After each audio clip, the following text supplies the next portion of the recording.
Hi guys, this is Stark and today we are looking at the collision theory in chemistry.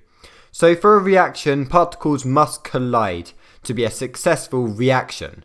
Now we need a successful collision, so the collision must have sufficient energy.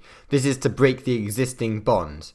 And there are also four main factors that affect the rate of reaction. And these are temperature, concentration, surface area, and catalytic area. Now first of all, we are going to look at concentration. So the concentration is the particles that are in a given volume. So the more particles, the greater the concentration. Now, the greater the concentration, the more frequent the collisions. In a low concentration, there are not many collisions. Now, the more frequent the collisions, the greater the chance of a successful collision. So the greater the rate of reaction. So basically, you need to know that increasing the concentration equals more frequent collisions equals a faster rate of reactions. Now, what happens from the start though to the end? Because at the start, there is normally a higher concentration because there are more reactants before they react. Now, the majority of reactants have been used up, resulting in a lower concentration. As a result, the rate of reaction has slowed after a little bit. Now, at the start of reaction, there is a high concentration, so the reaction is quick. However, this reaction slows as the concentration dips and all of the reactants are used up, and that's the graph you would expect.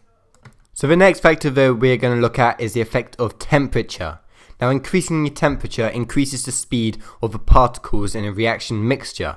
Now, this means because they're moving a lot faster, they're going to collide more often. Now, this increases the rate of reaction. Now, as well as colliding more frequently, they collide with more energy, and that also increases the rate of reaction. So if you have a cold, somewhere cold, there's going to be slow movement, which means there's going to be less frequent collisions and little energy. Whereas hot, there's fast movement, more frequent collisions, and more energy.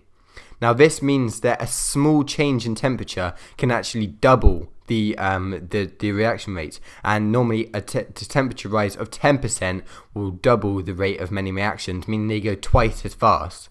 Now, a decrease in temperature will slow reactions down, and obviously, again, a decrease of 10% will double the time that a reaction takes. And this is why we would refrigerate or freeze some foods so they don't react, like meat, for example, so they last longer. So finally, we are going to look at why rate increases with surface area. Now, increasing the surface area increases the number of particles available, so more collisions occur.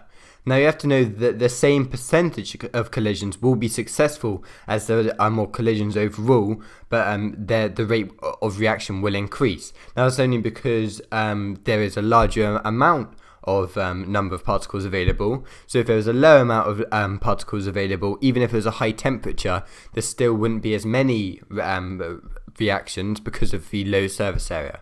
Whereas if you have a very high surface area and a very high temperature, then there's going to be loads of reactions because there's the rate of reaction fast, and because there's more space for the reactions to take place, there is also going to be a higher rate of reaction. So thank you for watching this video. Can you please subscribe and like this video, and go to my website, which the link is below.